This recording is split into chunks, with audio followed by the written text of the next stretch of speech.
While the emo scene may not seem like the powerhouse that it was in the early 2000s, a little digging here in Fullerton could land you in an emotional roller coaster of sound and style. Emotional hardcore, emo-core, or just plain emo, the genre undoubtedly comes in a lot of variations.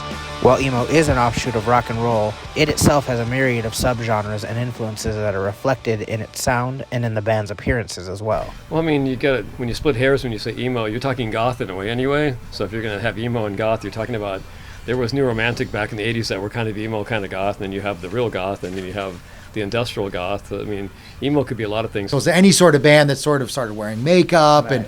And the Hot Topic bands, those got sort of lumped into that's emo, and is it fair to even call them that? While bands like My Chemical Romance are still able to sell out entire tours, the consumption of rock music as a whole has generally been in decline in the United States. In 2018, rap and hip-hop made up the bulk of albums consumed in the US at 21%. Rock albums made up 14%.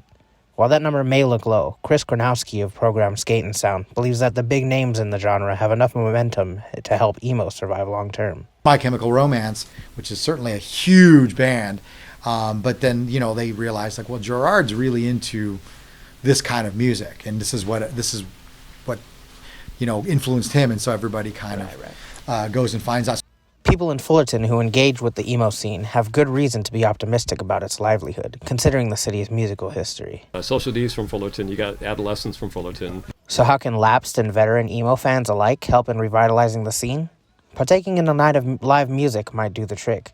Places in Fullerton like Program Skate and Sound periodically turn their stores into concert venues. I could say some of the bands that have played here a ton are definitely be bands that you would consider to be like emo type bands, tons of them. At first glance, the emo scene may seem like a relic of a bygone era, but it in fact never lost its edge, helped along by a ravenous fan base with nostalgia and passion to spare.